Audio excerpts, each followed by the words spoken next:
José Paulo Sepúlveda pertence, é advogado e tem 75 anos. Foi presidente do Supremo Tribunal Federal de 1995 a 1997.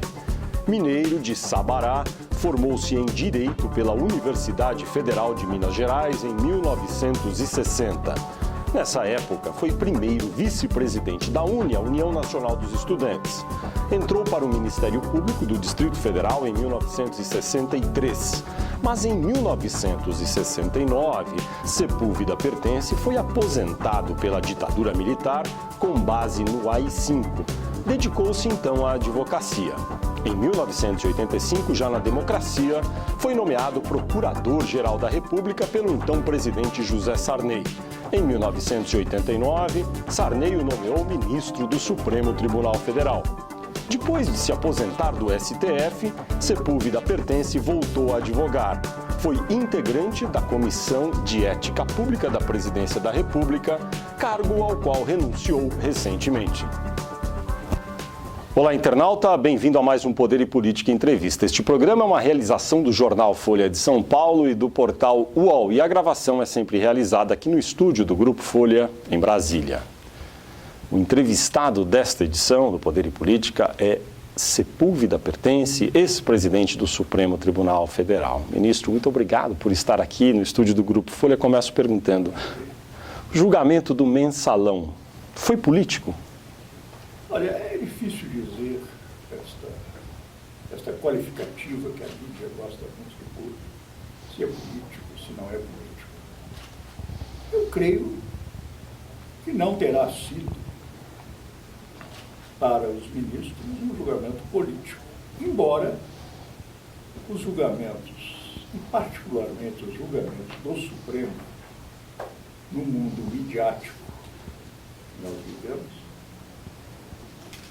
sejam necessariamente envolvidos num quadro geral de política, de opinião pública, de opinião publicada. Isso é normal e desejável que ocorra? Isso é inevitável. Por exemplo, a propósito deste julgamento, voltou-se a discussão sobre a TV Justiça. Qual é a sua opinião sobre a TV Justiça? Bem, eu hoje tenderia a refletir muito mais do que quando de início dei apoio à iniciativa. Mas acho que é um fato irreversível. Hoje, o Supremo voltar, ou melhor, regredir mais do que já estava, porque temos uma tradição centenária de julgamentos em público, de discussões em público, para o que se hoje se prega, que é o sistema de quase todas as cortes constitucionais do mundo, que é o de uma discussão em aberto com os advogados, e depois uma sessão secreta de deliberação, soaria no Brasil como um retrocesso em termos de transparência e, consequentemente, acarretando uma aura de suspeição sobre as decisões. Sobre essas decisões envolvem. Nesse sentido, o Brasil dá um exemplo de transparência ao mundo com o seu judiciário? Na televisão, eu desconheço outro tribunal que tenha transmissões como nós temos, direta e integral dos grandes julgamentos, ou de todos os julgamentos do plenário. Poucos países têm o nosso sistema de discussão e votação em público. Ocorre no México, certos tribunais da Suíça, e pouco mais que isso. Agora, televisão direta e integral realmente é uma prioridade e uma exclusividade brasileira. Mas o senhor fala que hoje refletiria mais, mas hoje é irreversível, mas no geral, o senhor é a favor ou contra? Eu sou a favor. Acho para apenas e, enfim, é difícil falar isso, mas é preciso que os ministros se contenham. Sem a TV, eles teriam votado diferente no caso do mensalão? Não tenho elementos para dizer isso. Acho Aquilo influiu. Influi manifestamente na extensão dos votos. Seria mais curto o julgamento? Seria provavelmente mais curto. Menos preocupação de erudição de determinados votos. Tudo isso é humano. Quando o julgamento do mensalão começou, o senhor, com sua experiência, deve ter olhado um pouco, enfim, do que se tratava, tudo aquilo. O senhor imaginava que o desfecho seria mais ou menos esse que estamos vendo agora ou não? Tive dúvidas iniciais sobre um ponto que tecnicamente talvez tenha sido a questão Qual é ele? mais intrigante de seguida eleitoral. Qual é esse ponto? Uma definição do crime de lavagem de dinheiro, que acabou pela sábia regra do indúbio pro réu, levando ao empate, consequentemente, a absolvição dos acusados desses pontos que eu achava marginais do próprio conceito de lavagem de dinheiro. Dá um exemplo para a gente. Bem, eu cito um acórdão meu, mas que foi muito citado nesse lugar, em que eu dizia até que era curioso que o primeiro caso de lavagem de dinheiro fosse uma questão tão simples, sem a sofisticação da engenharia financeira que normalmente cobre esses crimes. Era o caso de um fiscal da Prefeitura de São Paulo que recebeu propinas e assim não só praticou, como exauriu o crime de corrupção passiva, e este dinheiro ele espalhou em contas correntes de parentes. Então aí estava muito clara a distinção entre onde cessou, onde se exauriu o crime de corrupção e aquela manobra feita para esconder, rústica, ainda que sem a sutileza da engenharia financeira que me referi, para esconder o dinheiro, depositando em conta de diversos parentes seus. Neste caso, eu vi muitas vezes uma certa dificuldade de o Supremo Tribunal distinguir onde terminava o crime de corrupção passiva e onde se manifestava o crime de lavagem de dinheiro. Entendi. Mas nesse caso do fiscal dessa prefeitura de São Paulo, o senhor considerou que houve a lavagem? Houve lavagem. Claro. Grotesca, porém, primária, mas evidentemente lavagem. Já estava absolutamente resolvido o crime de corrupção.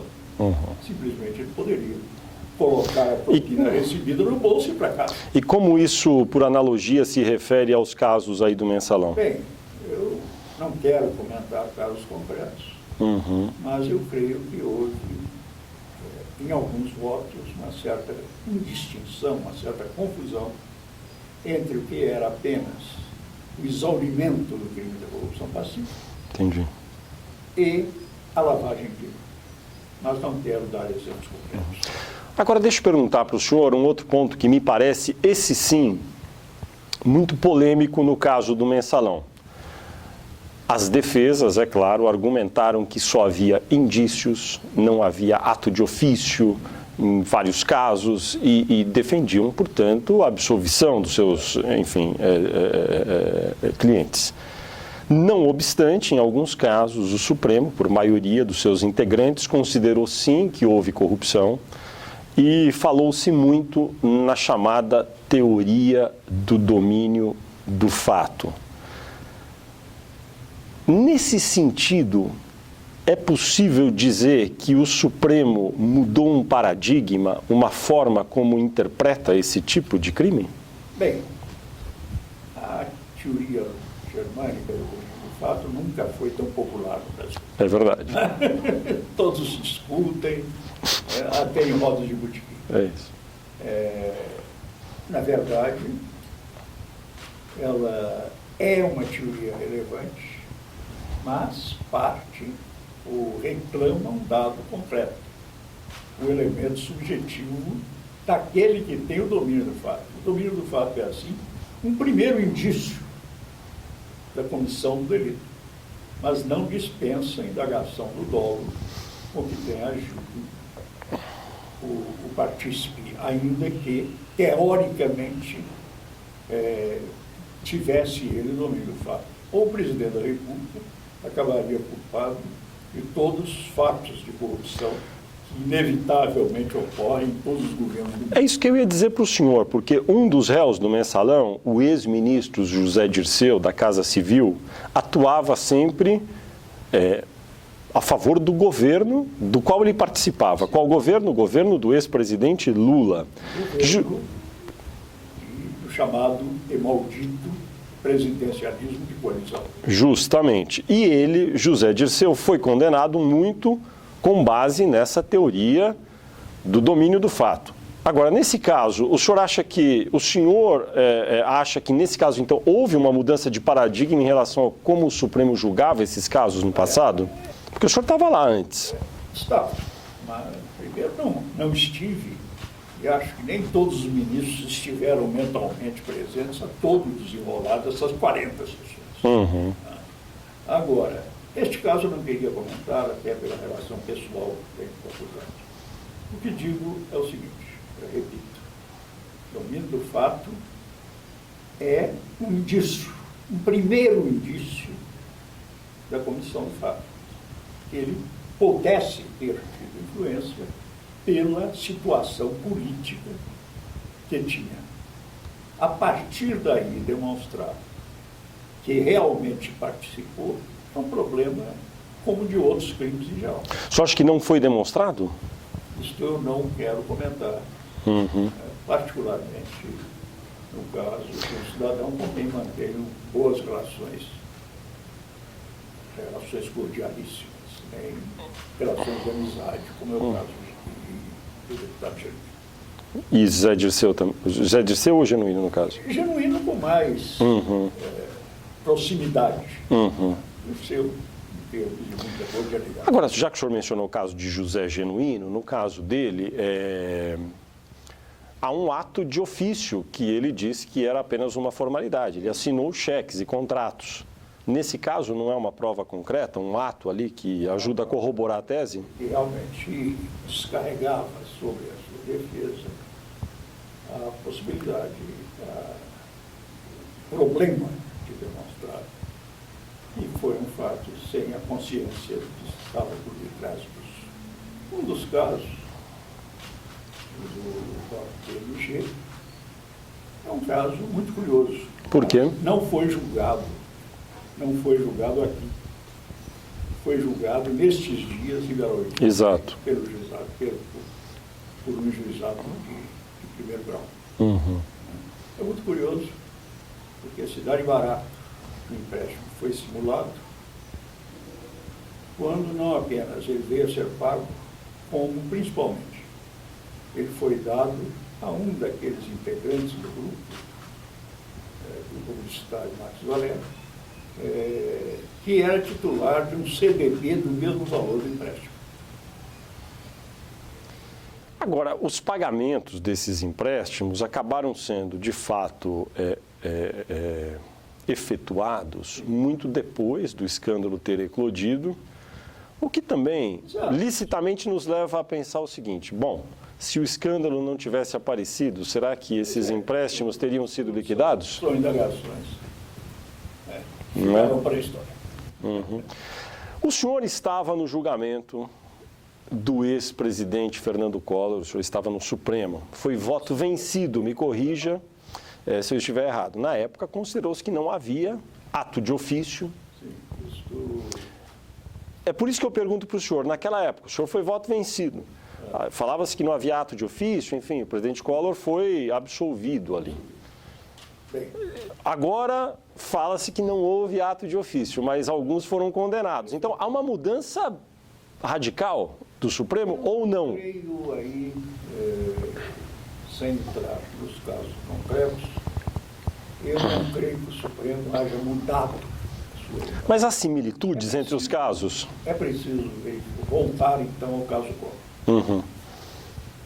Além de outras acusações, eu voto vencido, juntamente com os ministros Nery da Silveira e Carlos Veloso,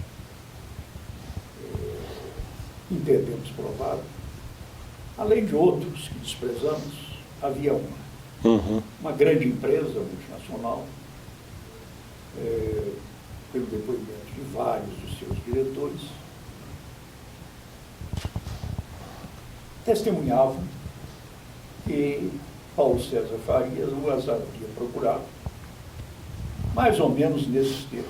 Vocês que não quiseram colaborar com a campanha, agora não vão querer ser inimigos do governo. E, em função disso, houve uma doação em dinheiro que acabou sendo aplicada como doação para a campanha eleitoral de determinado deputado. Uhum. Foi esse o fato em que os 3 votos vencidos Se basearam. E os votos vencedores em que houvesse, embora essa doação, ela não visava um ato de ofício determinado do presidente da República. E a minha argumentação foi que realmente é muito fácil você exigir que se vise um ato de ofício quando está subornando um contínuo para transferir o processo que está na mesa de A para a mesa de B. Quando é o presidente da República, o simples fato de uma doação, como solicitado, para não ter a má vontade de um governo, é bastante a configurar a corrupção passiva, se aceita nessa condição. Mas agora, o que se decidiu é que não era necessário o ato de ofício, mas jamais os votos vencidos, no caso Collor, ou os votos vencedores, no caso Collor, entenderam que seria necessária a prática do ato de ofício, que é até no Código uma causa de aumento de pena. Se o funcionário, em razão da propina, venha a praticar o ato, e se o ato é ilegal, mais ainda, há gradações. Agora, o que se declarou, pelo que eu ouvi, só tenho informações da televisão. Informações completas, na íntegra. Também um exercício de paciência enorme. O que eu guardei, o que se disse é óbvio, é de primeira série de direito penal em qualquer faculdade.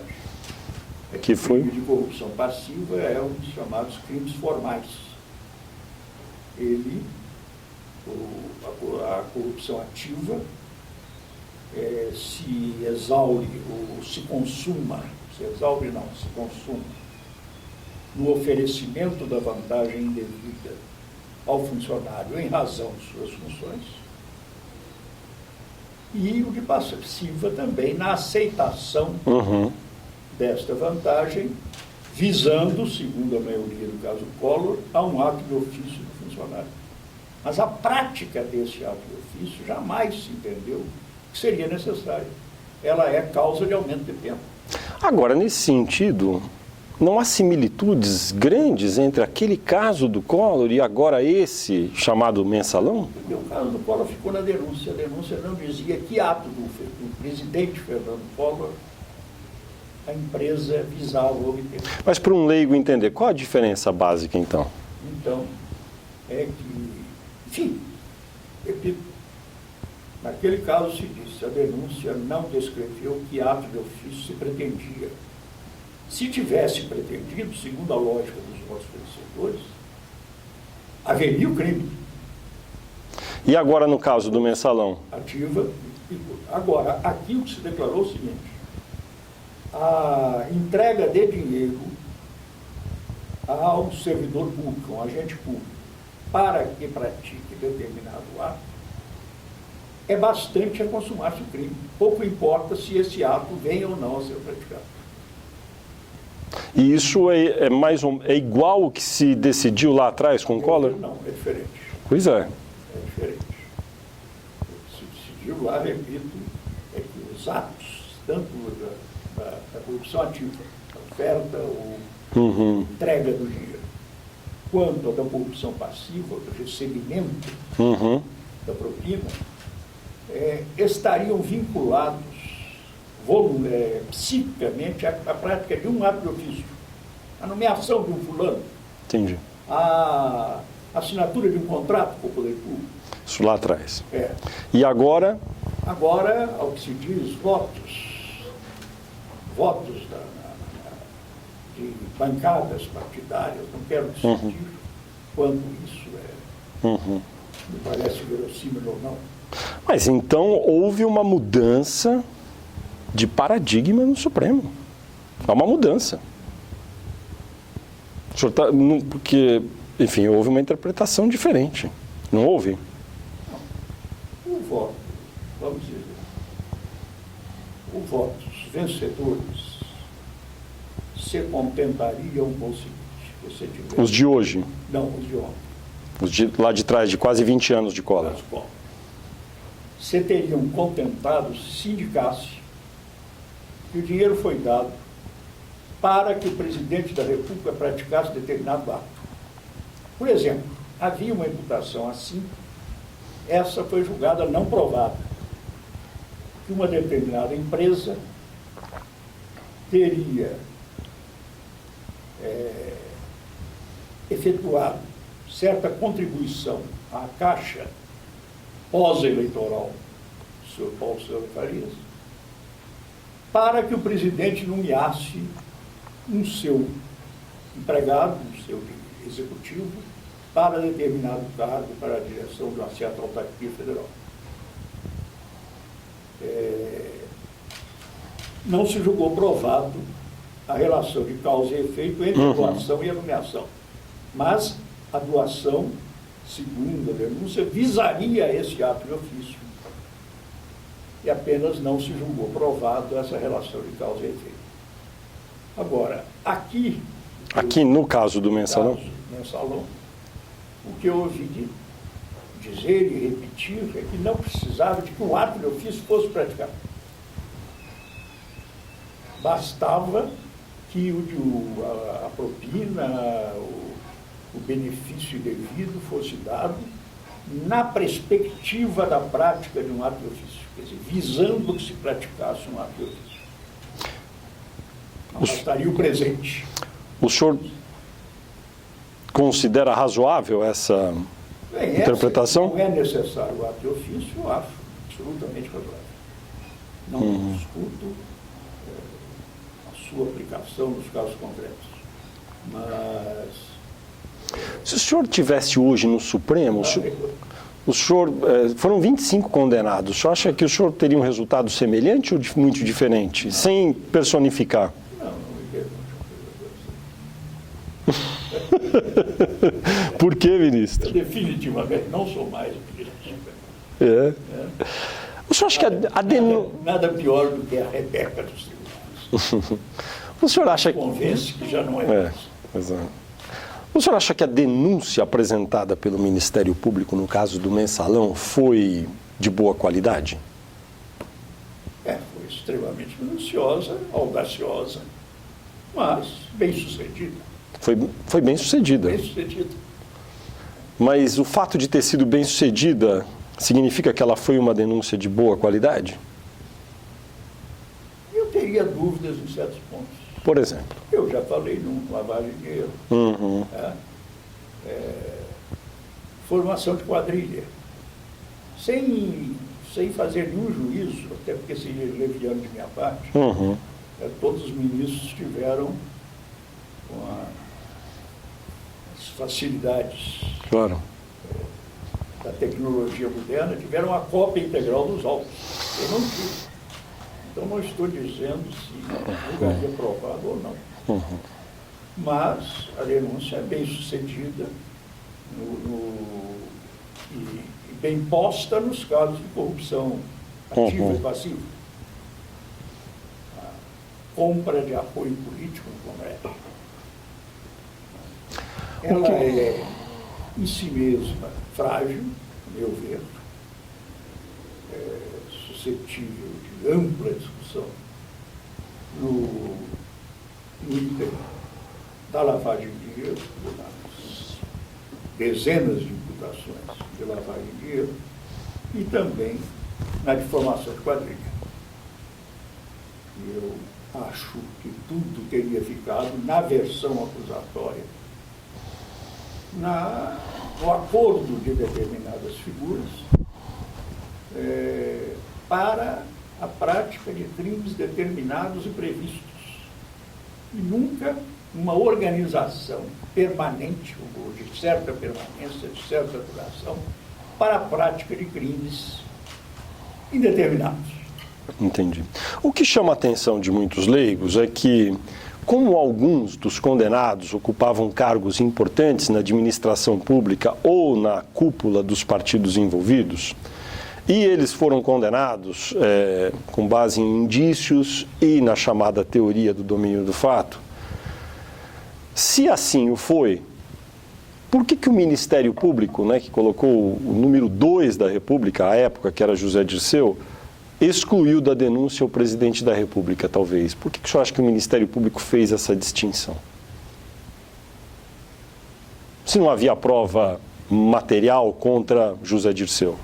Bem, eu acho que a credulidade do Ministério Público foi até onde foi Roberto Jefferson. Como assim? Que nada atribui ao presidente da República.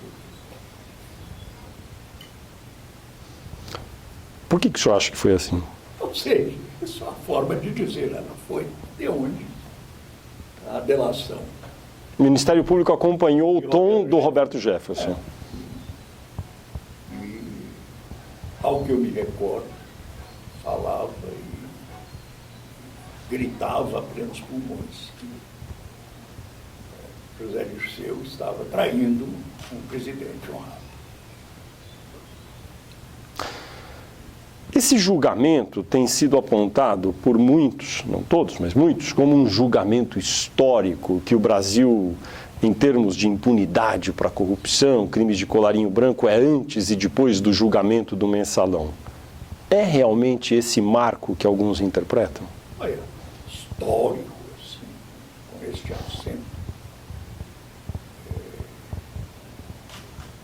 eu acho que é um certo exagero. Por quê, ministro? É claro que ele é histórico no sentido de o Supremo Tribunal estar há 40 sessões, há 3 meses, julgando um caso criminal que envolve, que não é rotineiro no Brasil, envolve não só figuras políticas eminentes, como banqueiros e empresários do século. Mas não creio que isto vá transformar a história do Brasil. O que se passa para o leitor de jornal, o telespectador, ou do jornal, o leitor de revistas, é que é histórico porque pela primeira vez se está condenando. Mas isto é relativo.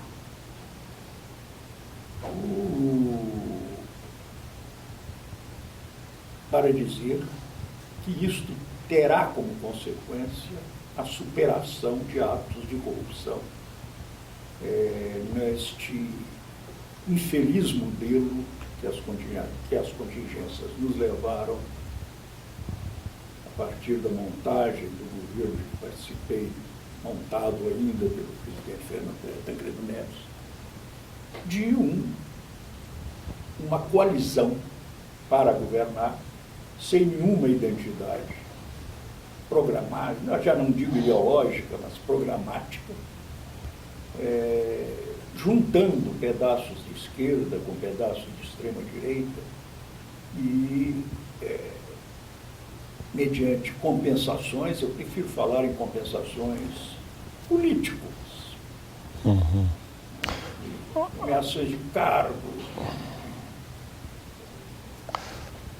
O julgamento do mensalão terá o efeito de inibir de maneira significativa casos como esse de corrupção envolvendo políticos? Eu sou mais cético do que as manchetes e os autores das cartas de leitor que são divulgados nesses dias. Ou seja, o senhor acha que é relativo ou pequeno o efeito? O crime de colarinho branco, seja na área pública, seja na área privada, ele não é como um crime comum, em que o batedor de carteira subtrai a carteira do bolso da calça e depois pensa para onde vai correr. Ele é um crime absolutamente planejado. E uma condenação de determinada manobra, irreal ou não, diz o tribunal que existiu, não inibirá a imaginação criadora do crime sofisticado de buscar outras formas. O que poderia ser feito para inibir tal tipo de crime no meio político, esse tipo de corrupção? Sim, é claro. E há um dado positivo. O mecanismo judiciário funcionou. E isso é inevitável. E, sobretudo, os aparelhos de investigação tenham elementos para interferir nessa criminalidade mais sofisticada é fundamental. Agora, para ficar na área política, eu acho que é o que falam todos os políticos quando querem lavar as mãos, é preciso uma reforma política corajosa. E a reforma política é sempre a mais difícil de fazer numa democracia, simplesmente. Ela há de ser feita pelos vitoriosos. O presidente Kubitschek, vitorioso não muda de método em política. Essa é uma regra básica. O que podem fazer os réus do mensalão? Eles podem, de fato, recorrer à Corte Internacional? Podem fazer alguma coisa ou isso é tudo uma baboseira? Isso é uma expressão retórica. Não há mais o que fazer? Não. As penas, quando forem expedidos os mandados de execução das penas,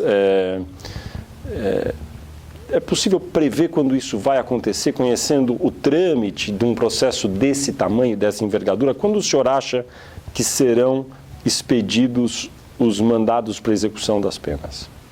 Bem, fatalmente nós teremos embargo de declaração, claro, aos montes. Possivelmente já com outro relator. Exato. Barbosa, será presidente. Isso é no ano que vem só? 2013? Sim, este acordo deverá tomar alguns números da revista trimestral. Não sairá antes disso. O senhor acha que o acórdão deve sair por volta de quando, pela sua experiência de como funciona o Supremo? É difícil, porque quase todos os ministros, eu acho que vão revisar. A exceção do ministro Marboré tem dito que tem votos escritos e vão entregá-los e apenas fazem um resumo oral. Se assim for, o acórdão pode sair em tempo previsível. Mais ou menos? Digamos, um palpite apenas, de 6 meses a um ano. 6 meses? 6 meses, estamos falando em abril, maio, mais ou menos. Aí os embargos. Você tem, estamos entrando em novembro, mudança de presidência, recesso a 20 de dezembro, retomada dos trabalhos em fevereiro. Então, sendo realista, quase otimista, o senhor imaginaria cerca de 6 meses para o acórdão ser publicado. A partir de quando, em 48 horas, as defesas podem apresentar os embargos. Quanto tempo, talvez, para julgar embargos é imprevisível. Mas é coisa de meses ou de mês? Eu acho que isso extremamente condicionado a quem for o relator. Uhum. Mas o senhor, pela sua experiência, acha que seria para mais de mês o julgamento dos embargos? Então estamos... relatar esses embargos. Uhum. Ou seja, estamos falando no segundo semestre do ano que vem. Aí sim, estaria transitado em julgado, seriam expedidos os mandados. Ou seja, a previsão realista. Certo. Ministro, o que aconteceu com a sua renúncia? Por que o senhor renunciou ao cargo de presidente, era membro, integrante da Comissão de Ética Pública da Presidência da República? Bem, a Comissão de Ética Pública é uma função não profissional, puramente honorária, cuja função... Quanto tempo o senhor ficou lá? Eu fiquei lá por cerca de 5 anos. Sim. Uhum. E formalmente é uma comissão de assessoria ao presidente da República, à presidenta da República. Sim. O que ocorreu é que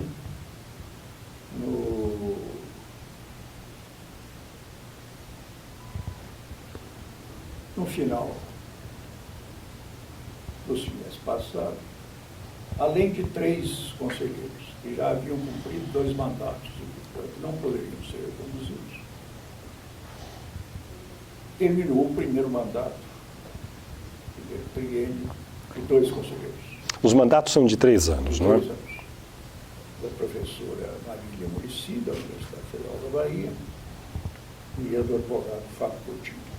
Os 2 tinham completado os seus primeiros triênios. Coincidentemente, eram nomes que eu tinha sugerido a mim da presidente Lula para compor a comissão em vagas anteriores e que tenho como valores humanos, intelectuais, morais, de absoluta excelência. E a praxe tem sido a recondução. E eles não foram reconduzidos? Não foram reconduzidos.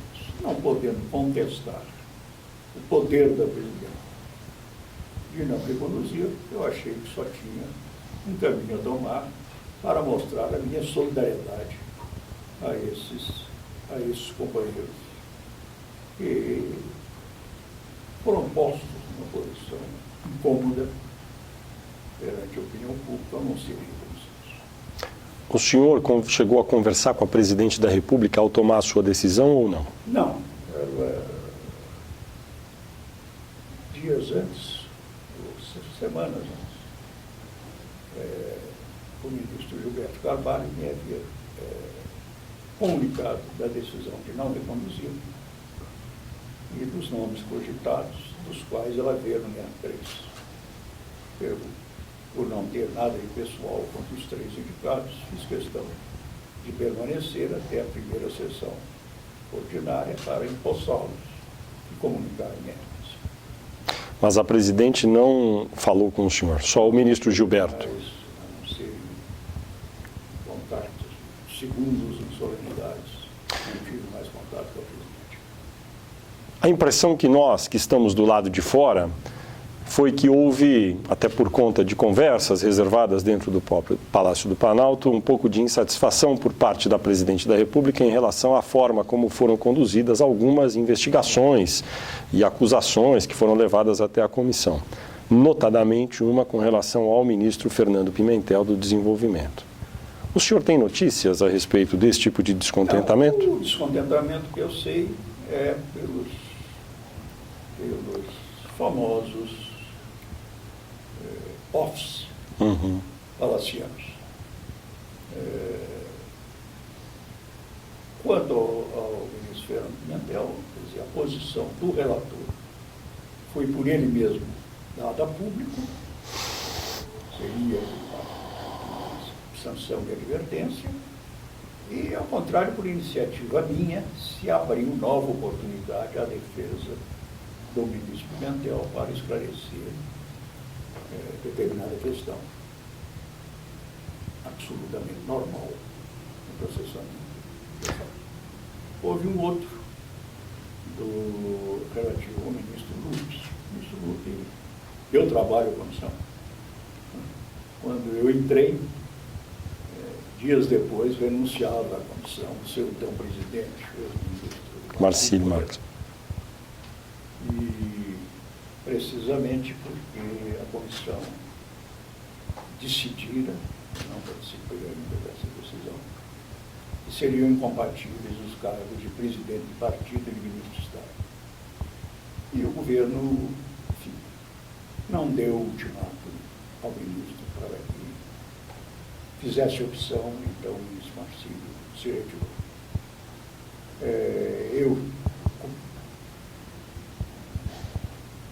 Enfim, pretendi ter solucionado a crise quando, em audiência com o ministro Lupe. Estamos falando de Carlos Lupe, que era ministro do Trabalho. Decidiu-se. Presidente nacional do PDT. Decidiu ele que, então, se licenciaria da presidência do PDT. Tivemos ainda um outro segundo problema, que, embora licenciado nos seus programas de televisão e difusão do programa partidário, ele aparecia sempre com a placa presidente licenciado do PDT. A comissão o intimou, isso acabou. Posteriormente, houve acusações de relações menos transparentes com certas ONGs, e aí a comissão, voto relatora da conselheira Marília Muricy,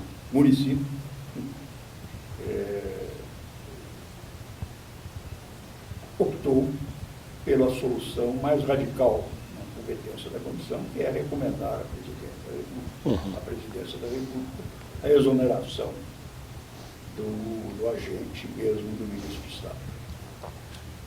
O que eu ouvi falar, ainda em termos murmúrios do Palácio, transmitidos pela mídia, é que teria havido um retardamento na comunicação à presidenta dessa decisão.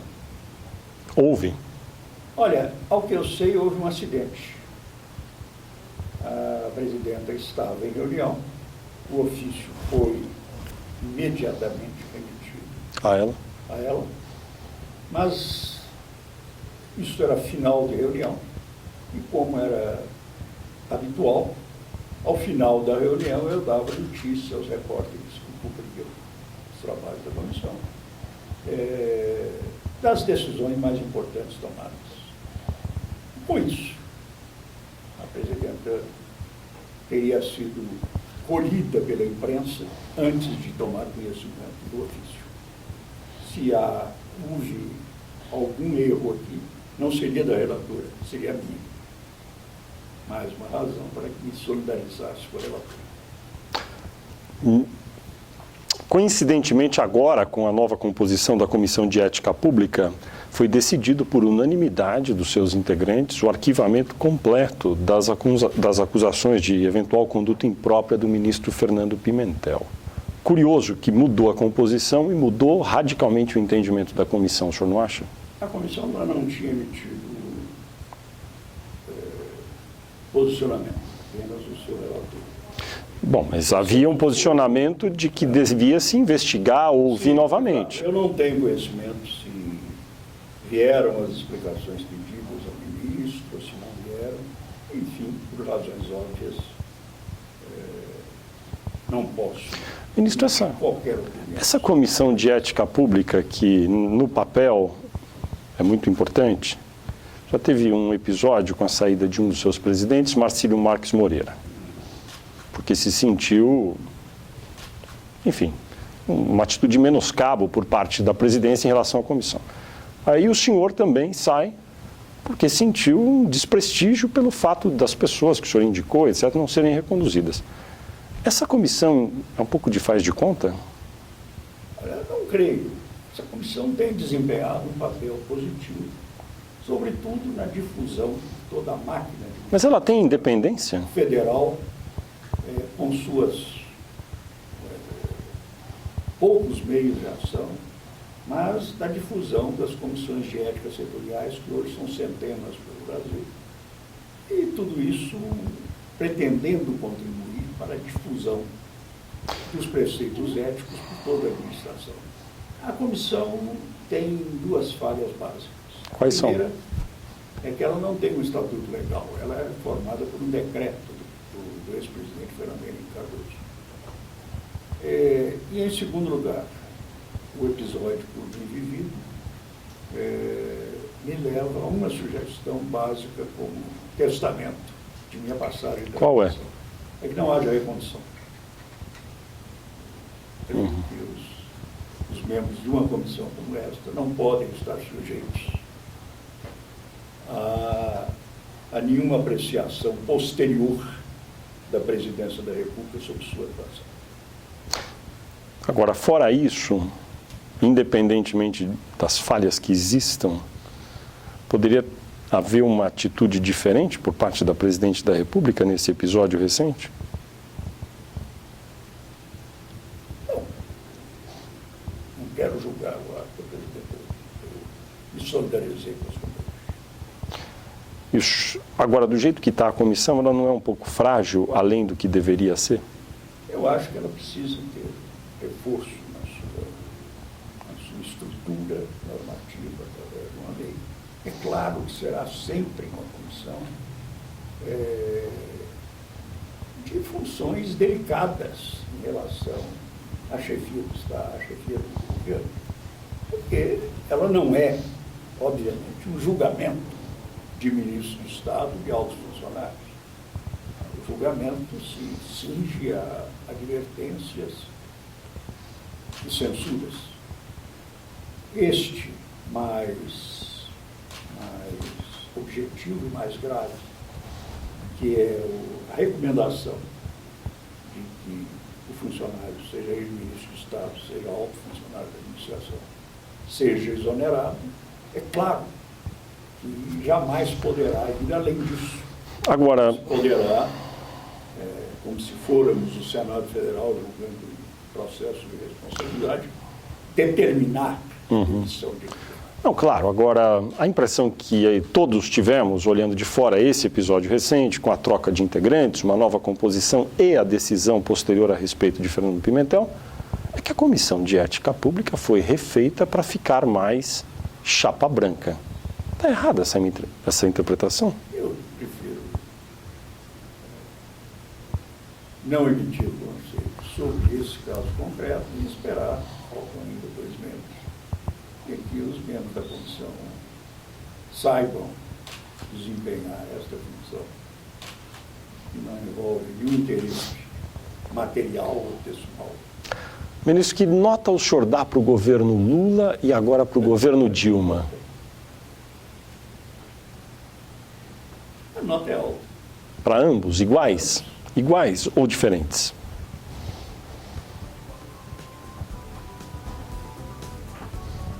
Eu vou ficar no 8 igual. 8 para cada um? Tá certo. Ministro Sepúlveda Pertence, muito obrigado por sua entrevista à Folha e ao UOL. Obrigado.